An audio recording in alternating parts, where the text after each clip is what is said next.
សូមពុកម៉ែបងប្អូនទាំងអស់គ្នាថ្ងៃនេះគឺខ្ញុំនឹងបង្ហាញពីការ activate ទៅលើទូរស័ព្ទដែលយើងទិញថ្មីឬក៏យើង reset ហើយគឺពេលដែលយើងឈូសម៉ាស៊ីនចោលទៅគឺវាតម្រូវយើង activate ឲ្យបានត្រឹមត្រូវណាហើយចំពោះការ activate នេះគឺបើថាយើងអត់ចេះទេគឺពិបាកមែនតើហើយវីដេអូនេះគឺខ្ញុំនឹងបង្ហាញពីដើមរហូតមកដល់ចប់ណាហើយបើយើង activate ខុសអីក៏បាក់ប្រើដែរកម្មវិធីខ្លះគឺវាអត់ឲ្យប្រើទេហើយដាក់ ID អីក៏អត់បានដែរហើយអញ្ចឹងគឺតម្រូវយើង activate ឲ្យបានត្រឹមត្រូវណាជាដំបូងពេលយើងបើកទូរស័ព្ទមកបើទូរស័ព្ទទៅចេញថ្មីវាចេញបែបហ្នឹងណាហើយបើយើង reset ហើយក៏វាចេញបែបហ្នឹងដែរអញ្ចឹងគឺយើងចុចកន្លែងនេះកន្លែង home ហ្នឹងយើងចុចម្ដងមកហើយចុចម្ដងនេះគឺវានឹងចេញបែបនេះហើយភាគច្រើនគឺអត់មានអក្សរយើងទេមានតែអង់គ្លេសហ្នឹងយកអង់គ្លេសមកហើយកន្លែងនេះប្រទេសអញ្ចឹងគឺយើងការរក Cambodia មកនេះ Cambodia យើងចុច Cambodia មកហើយយើងចុចតទៅមុខទៀតហើយកន្លែងនេះយើងរើសកន្លែងនេះព្រោះយើងអត់មានទូរស័ព្ទមួយទៀតដើម្បីយើងផ្ទៃឯកសារមកអញ្ចឹងគឺយើងចុចកន្លែងហ្នឹងមកហើយកន្លែងនេះវាតម្រូវយើងដាក់ជាមួយនឹងអ៊ីនធឺណិតអញ្ចឹងគឺយើងដាក់ Wi-Fi មកចាំតែខ្ញុំវាយលេខកូដ Wi-Fi សិនអាហ្នឹងដល់មានអ៊ីនធឺណិត activate ទៅបងប្អូនណាបើនេះយើងដាក់ SIM ក៏បានដែរបើដាក់ SIM វាអត់ទេតែអត់មាន SIM ខ្ញុំដាក់ Wi-Fi ហើយដល់កន្លែងនេះយើងចាំបន្តិចមក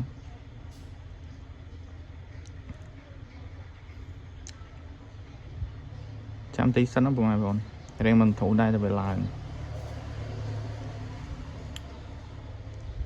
ហើយវីដេអូនេះគឺខ្ញុំមិនកាត់ទេហើយបងប្អូនអាចមើលវីដេអូនេះប្រើបានហើយកន្លែងនេះយើងរើសអាខៀវឥឡូវគេហ្នឹង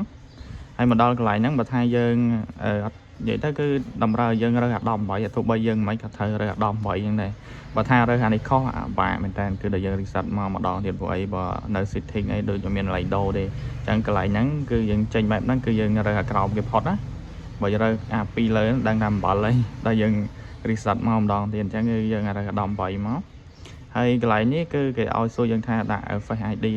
scan នឹងអត់អញ្ចឹងគឺកន្លែងហ្នឹងមិនបាច់ដាក់ទេលេខកូដក៏មិនបាច់ដែរអញ្ចឹងគឺយើងចុចមកហើយកន្លែងនេះយើងចុចមកដល់កន្លែងនេះយើងអានេះរើសអានេះហើយកន្លែងហ្នឹងគឺយើងរើសដូចគ្នាគឺយើងមិនបាច់ដាក់លេខកូដយើងរើសអាទីយើងរកពីក្រោមមកទី2នេះមួយនេះយើងចុចកន្លែងហ្នឹងមកហើយយើងចុចឥឡូវគេហ្នឹងមកហើយមកដល់កន្លែងនេះគឺសួរថាយើងចង់ភ្ជាប់មួយអីអត់អញ្ចឹងគឺយើងអត់ទេយើងរើសក្រោមវាផុតហ្នឹងមកហើយយើងកាសទៅក្រោមបន្តិចហើយយើងរើសអានេះចុចអាហ្នឹងមកហើយយើងរើសអាទី1យើងរកពីក្រោមទី1រើសអាហ្នឹងមកហើយឥឡូវគេ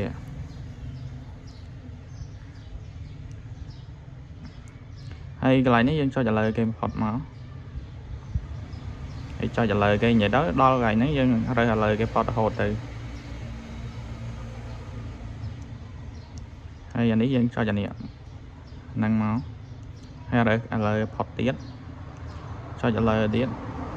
រើសឥឡូវទៀតហើយកន្លែងហ្នឹងមិនបាច់ដូរអីទេយើងចុចទៅទៀតមក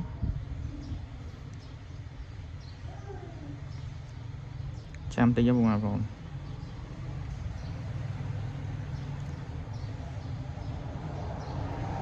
ហើយមកដល់កន្លែងហ្នឹងគឺយើង activate បានជោគជ័យហើយអញ្ចឹងគឺយើងអាចដាក់ ID អីដល់បានហើយវីដេអូខ្ញុំគឺមានតែប៉ុណ្្នឹងដែរអរគុណពុកម៉ែបងប្អូនទាំងអស់គ្នាដែលបានទស្សនាវីដេអូមួយនេះតាំងពីដើមរហូតមកដល់ចប់បើចូលចិត្តវីដេអូមួយហ្នឹងកុំភ្លេចជួយ like និង subscribe channel ខ្ញុំអ្នកមួយផងដើម្បីទទួលបានព័ត៌មានថ្មីៗពីការធ្វើវីដេអូបង្ហាញប្រាប់ពីទូរស័ព្ទអញ្ចឹងណាហើយអរគុណ